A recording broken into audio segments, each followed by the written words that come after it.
Good morning to all of you. देखिए, कल हम लोगों ने इसके पहले वाले डे लेक्चर में हम लोगों ने पढ़ लिया था फेराडे के एक्सपेरिमेंट। फेराडे ने अपने तीनों एक्सपेरिमेंट में ये समझाया कि अगर किसी कॉइल से लिंक मैग्नेटिक फ्लक्स में चेंज हो रहा है तो उसकी वजह से एक इंड्यूस करंट प्रोड्यूस होती है। उसी की बेसिस पे फेराडे ने अपने इलेक्ट्रोमैग्नेटिक इंडक्शन के लॉ दिए। तो आज देख रहे हैं हम लोग laws of Faraday, law of electromagnetic induction.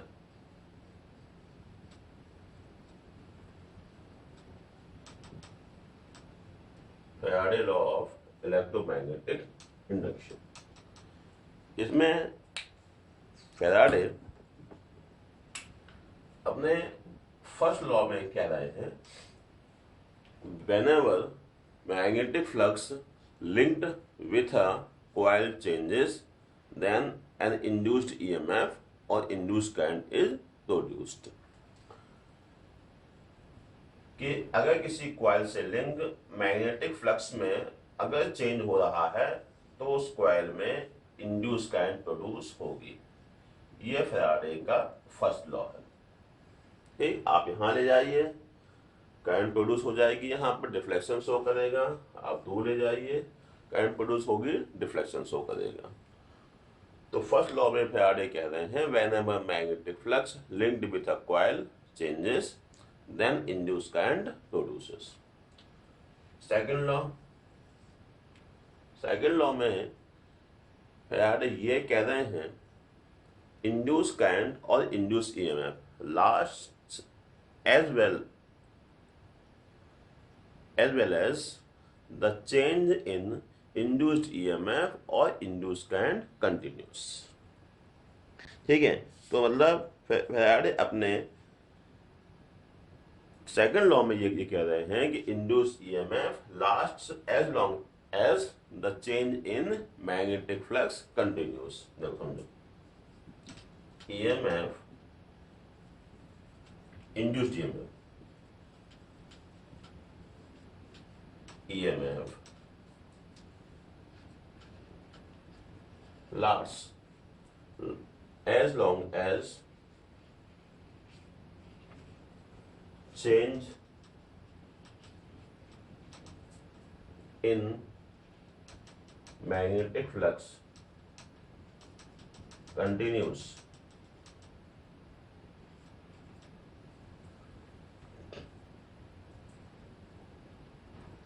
ठीक है, मतलब किसी भी कॉइल में ईएमएफ, इंड्यूस्ड ईएमएफ तब तक बना रहेगा जब तक कि उसके अंदर मैग्नेटिक फ्लक्स चेंज होता रहेगा। ये हो गया आपका फेराडे का सेकंड लॉ। फेराडे का थर्ड लॉ, फेराडे अपने थर्ड लॉ में ये कह रहे हैं कि अगर किसी कॉइल से लिंक मैग्नेटिक फ्लक्स में चेंज हो रहा है तो फेराडे ने कहा कि अगर मान लो in time delta T magnetic flux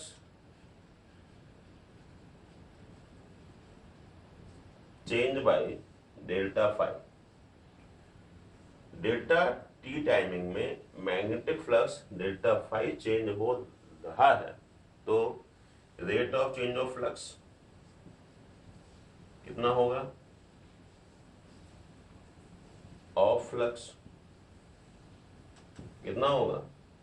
delta five upon delta T. ठीक,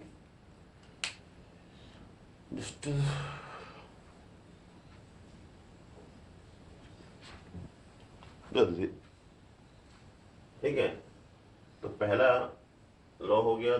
तीसरे में उन्होंने कहा कि अगर magnetic flux delta T timing में डेल्टा फाइव चेंज हो रहा है तो rate of change of flux हो गया delta five upon delta T.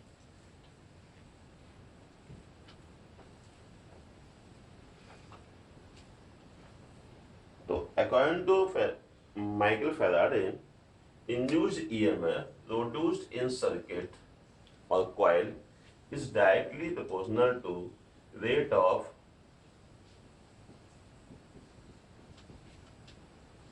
Change of flux, rate of change of flux. जितना इंड्यूस्ड ईएमएफ उस कॉइल के अंदर प्रोड्यूस होगा वो उस पर डिपेंड होगा किस रेट से फ्लक्स चेंज हो रहा है।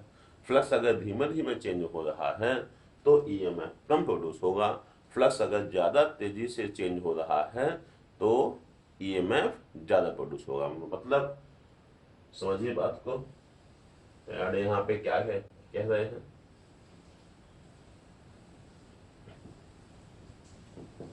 ये लिया मैग्नेट, अगर हम इस मैग्नेट को इस कॉइल के पास तेजी से लेकर के आएंगे तो स्पीड में लाएंगे तो फ्लक्स जल्दी जल्दी चेंज होगा, धीमे धीमे लाएंगे तो फ्लक्स धीमे धीमे चेंज होगा।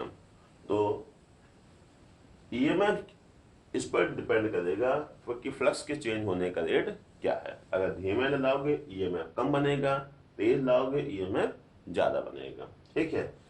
अच्छा, दूर ले जाने में आप अगर तेजी से दूर ले जाओगे तो ईएमएफ ज्यादा बनेगा, कम तेजी से ले जाओगे, कम स्पीड से ले जाओगे तो ईएमएफ कम बनेगा।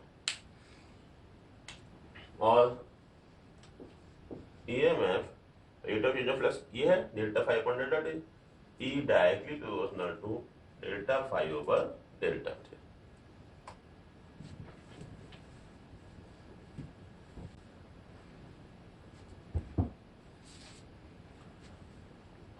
और प्रोपोर्शनलिटी से हटाया, minus K delta phi upon delta T, K हो गया प्रोपोर्शनलिटी कांस्टेंट, प्रैक्टिकली के की वैल्यू होती है 1, तो E is equal to minus delta phi upon delta T.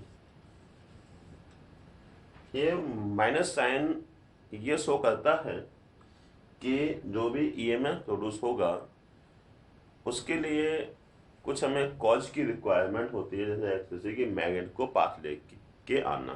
ठीक है।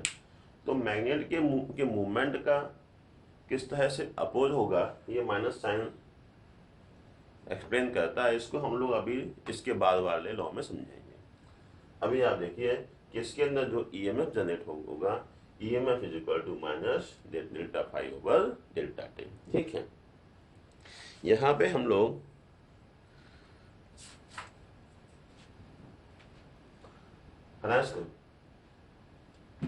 देखिए, यहाँ पे इसको हम लोग ऐसे भी शो कर सकते हैं कि अगर डेल्टा फाई की दो वैल्यूज हो, हमने कहा एक वैल्यू फाई 1 एक वैल्यू फाई 2, तो हम लोग इसको ऐसे भी कर सकते हैं phi 2 minus phi 1 upon T2 minus T1। ये भी आपका इंड्यूस्ड ईएमएफ का फॉर्मूला हो गया।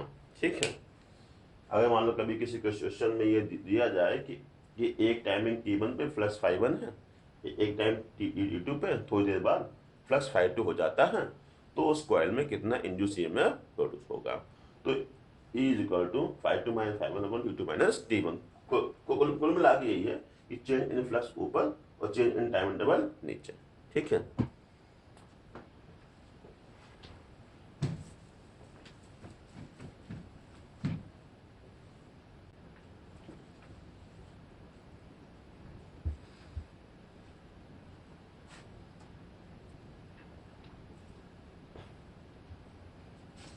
तो हम लोगों ने यहां तक देख लिया E is equal to minus delta phi upon delta T. इसका डिफरेंशियल फॉर्म अगर हमने कहा if in time dt magnetic flux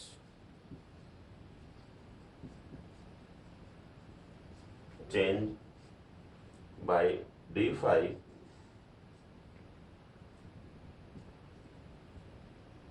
then induced EMF E is equal to minus d phi upon dt।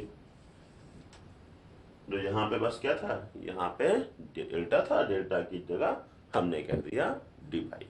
d∅/dt। तो induce EMF का एक formula ये हो गया, इंड्यूस ईएमएफ का एक फॉर्मूला ये हो गया, ठीक है। If coil has n turn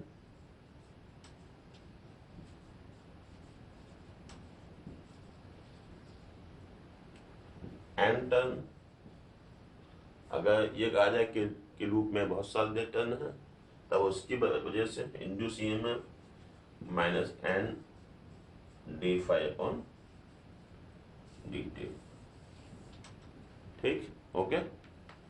turn ये वाले 1 2 3 4 5 6, तो एक फॉर्मूला ये हो गया, ये हो गया, एक ये हो गया, ठीक है। तो ये हो गए Faraday law of electromagnetic induction. तो फैराडे ने अपने फर्स्ट लॉ में कहा कि whenever magnetic flux linked with a coil or circuit changes, then an induced EMF is produced। Faraday ने अपने सेकंड लॉ में कहा कि EMF lasts as long as the change in magnetic flux continuous। उसने third law में अपने ये कहा the time rate of change of magnetic flux is directly proportional to induced EMF, ठीक है। अब ये माइनस साइन क्या शो करता है, उसके लिए हम लोग इसके बाद वाला एक लॉ पढ़ लेंगे, तब वो चीज़ ज़्यादा क्लियर हो पाएगी। कुल मिला के अगर सिंपल सा बात कहें तो इंड्यूस ईएमएफ का जो नेचर होता है वो अपोजिंग होता है। कैसे अपोजिंग होता है इसी को हम लोग आगे वाले लेक्चर में समझेंगे। देखिए आइए कि इंड्यूस ईएमएफ का अपोजिंग नेचर, ये मान लीजिए कि इंड्यूस ईएमएफ का नेचर ऐसा होता है जो कि चेंज इन मैग्नेटिक फ्लक्स का अपोज करे, ठीक है। क्या होगा अपोज, अभी देखते हैं, ठीक है। जो यहाँ माइनस साइन का मतलब यही है कि इंड्यूस ईएमएफ का जो बिहेवियर है वो ये है कि जो कि मैग्नेटिक फ्लक्स में होने वाले चेंजेस का अपोज करें। देखिए आइए,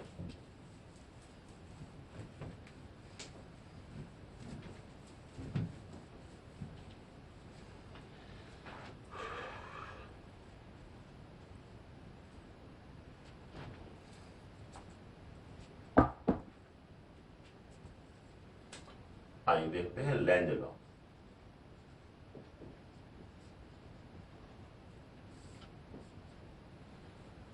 देखिए फैराडे ने ये समझा दिया था कि अगर किसी भी कॉइल में या सर्किट में मैग्नेटिक फ्लक्स चेंज होता है तो उसकी वजह से एक इंड्यूस करंट प्रोड्यूस होती है।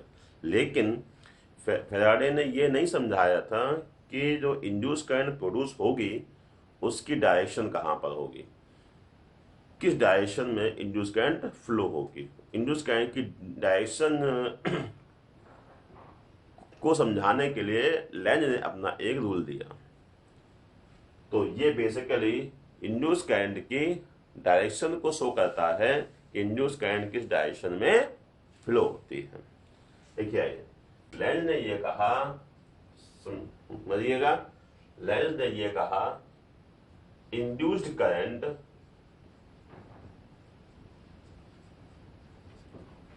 Always flow in such a direction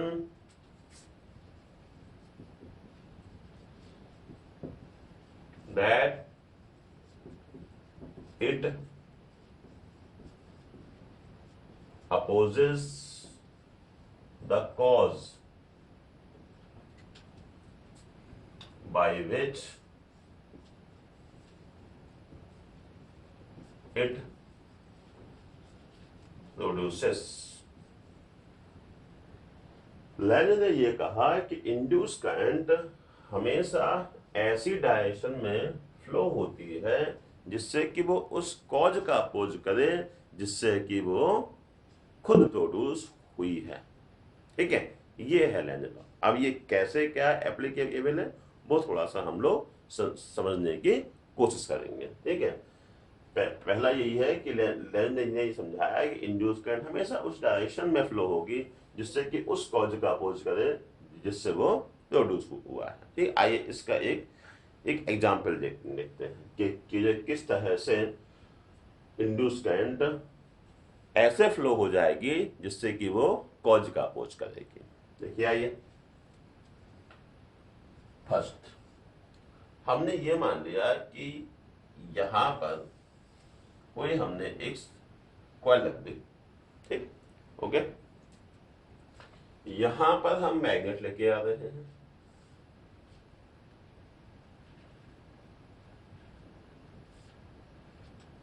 ठीक है, ओके। थोड़ा सा बात समझने की कोशिश करो यहां पर कि ये मान लो कॉइल है, ये मैग्नेट है। जब हम मैग्नेट को पास लेके आ रहे हैं यहां पे, तो इस कॉइल से लिंक मैग्नेटिक फ्लक्स में चेंज होगा। देखिए ये ले जा रहा है मैग्नेट को, तो यहाँ पे मैग्नेट फील्ड लाइन इससे लिंक होने लगेंगी,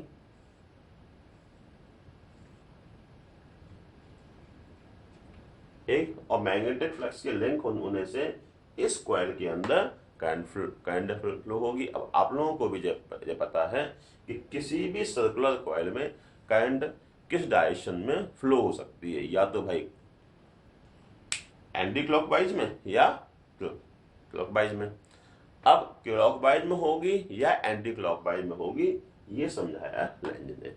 लेंज ने ये कहा इंड्यूस करंट उस डायरेक्शन में फ्लो होगी जिससे कि वो उस कॉज का अपोज कर ले जिससे कि वो खुद प्रोड्यूस हुआ है। कॉज क्या है यहाँ पे?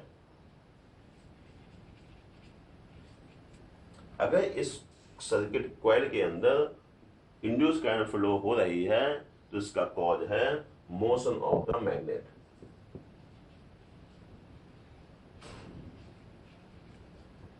ठीक।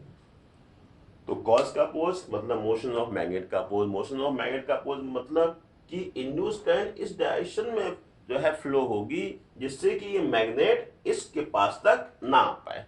ऐसा कैसे पॉसिबल है?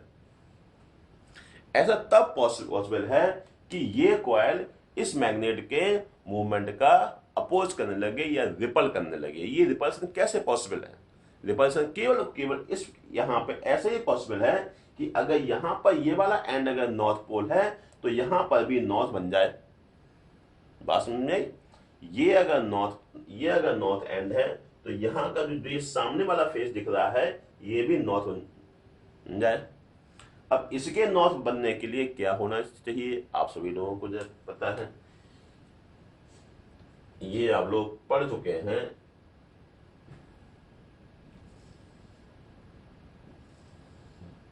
अगर करंट क्लॉकवाइज डायरेक्शन में फ्लो होती है तो साउथ बनता है, करंट एंटी क्लॉकवाइज डायरेक्शन में फ्लो होती है तो नॉर्थ बनता है।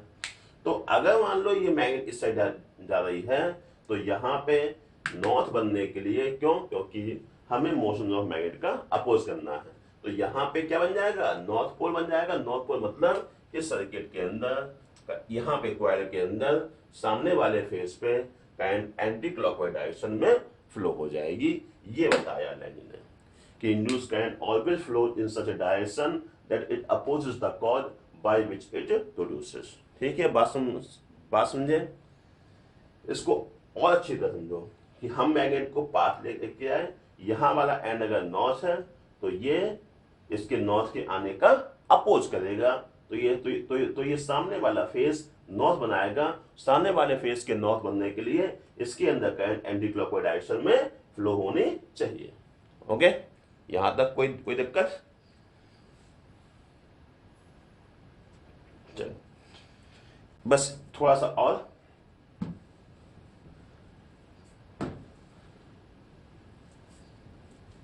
अभी मान लो ये हुआ, अगर मान लो साउथ आ रहा होता तब क्या होता?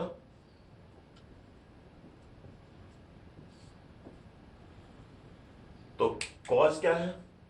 Motion of magnet. साउथ के आने का अपोज, साउथ के आने का अपोज का मतलब क्या हो गया? देखिए फिर समझो कि यहां पर भी फेस साउथ बनना चाहिए। साउथ बनने के लिए क्या होना चाहिए बताइए?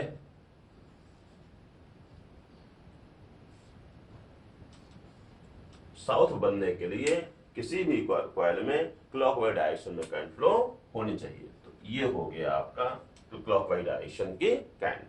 मैग्नेटिक फ्लक्स तो ऐसे ही होता चेंज।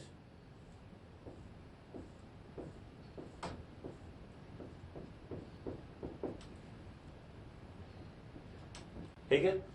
तो यहाँ पे साउथ बनने के लिए करंट क्लॉकवाइज डायरेक्शन में, तो अब ये कॉइल इस मैग्नेट की मूवमेंट का अपोज कर लेगी। अगर नॉर्थ आ रहा है तो यहाँ पे एंटी क्लॉकवाइज डायरेक्शन में करंट फ्लो होगी। तो ये सामने वाला फेज है वो नॉर्थ बनाएगा, तो नॉर्थ नॉर्थ एक दूसरे को अपोज करेगा। यहाँ पे अगर साउथ आ रहा है तो यहाँ क्लॉकवाइज डायरेक्शन में फ्लो होने लगेगी, तो सामने वाला फेज साउथ बनाएगा, तो साउथ साउथ का रिपल्सन होगा, नॉर्थ नॉर्थ का रिपल्सन होगा। इस तरह से लेनिन ने ये समझाया कि इंड्यूस करंट हमेशा उस डायरेक्शन में फ्लो होती है जिससे कि वो उस कॉज का अपोज कर ले जिससे कि वो खुद प्रोड्यूस हुआ है। ठीक है, तो इतना हो गया आपका लेनिन लॉ। इसके बाद वाले लेक्चर में हम लोग लेनिन लॉ की और एप्लीकेशन समझेंगे। ठीक है, ओके।